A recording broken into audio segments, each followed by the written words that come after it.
Well, the pandemic-delayed Summer Olympic Games in Tokyo finally set to take place, and they will do so with a strong Indiana presence. Bill Benner has more in this week's Inside Indiana Sports. Bill. Gary, thanks. Indiana University swimmer Lily King, Brownsburg cyclist Chloe Dygert, Cathedral High School and grad and distance runner Cole Hocker will lead a Hoosier delegation pursuing medals in what promises to be a most unusual Olympics, beginning with the fact that there will be no fans.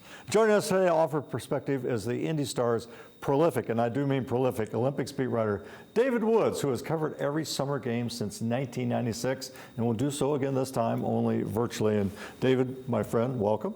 Thank you so much, Bill. This is a real treat for me. Well, and you and I go back to my Indianapolis Star days. You covered your first Olympics, and I covered my last Olympics in 1996 in Atlanta. So you've been at it a long time, but certainly this is as we said, a highly unusual Olympics with a year delay. What kind of impact do you think that's had overall on the aspiring Olympic athletes?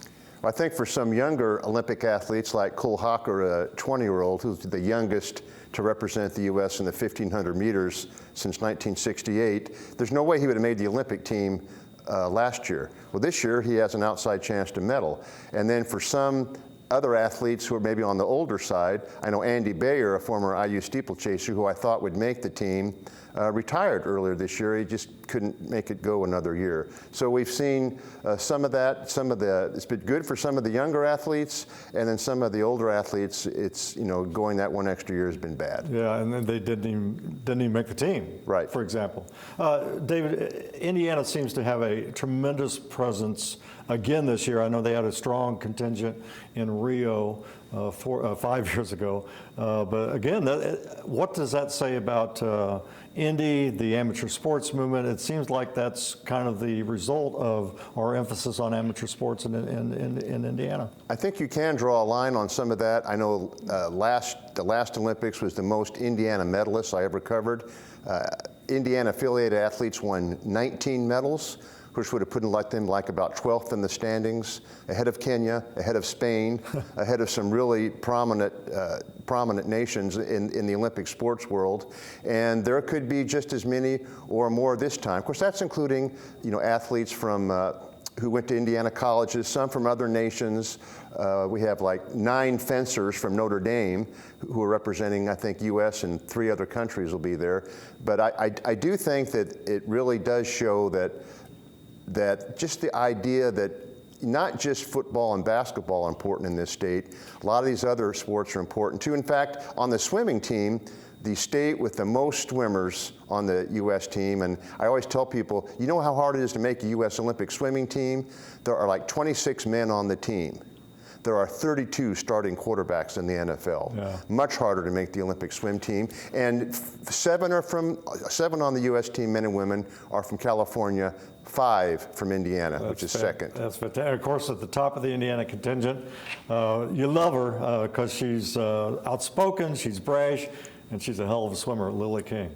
Lily King is trying to become the very first woman to win the 100-meter breaststroke gold medal at the Olympics on the women's side twice. It's never been done, but if there's anybody going to do it, it would be Lily King. She was good at the Olympic trials. I think she'll be better at the Olympics. Her training partner, Annie Laser, is one of her big rivals in the 200-meter breaststroke, an event that Lily has been terrible in, has never won a global medal in that event, but she's much better in that now. She might win 2 relay medals.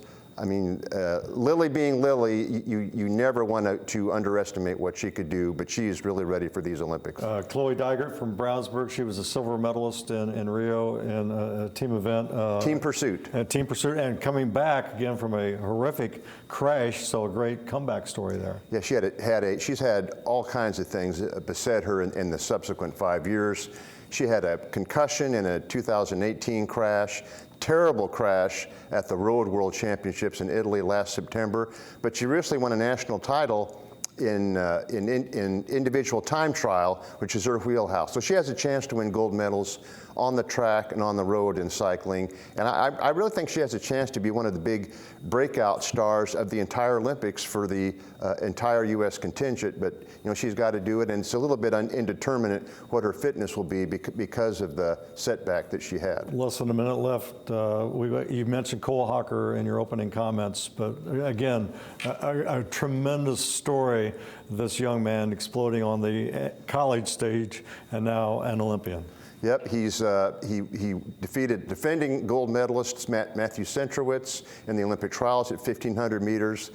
He has tremendous closing speed. I mean, if you're one of the athletes from the other nations, you don't want to slow pace in the Olympic 1,500 final, because Cole Hocker, the freight train, is going to be right on top of you. Well, David Woods of the INDYSTAR, he will be covering all of these stories virtually because of a pandemic and other circumstances. But again, when I say prolific, this man is prolific in his coverage. And you can read all about our Indiana athletes through David Woods at the INDYSTAR. David, thanks for coming on. Thank you so much, Appreciate Bill. it.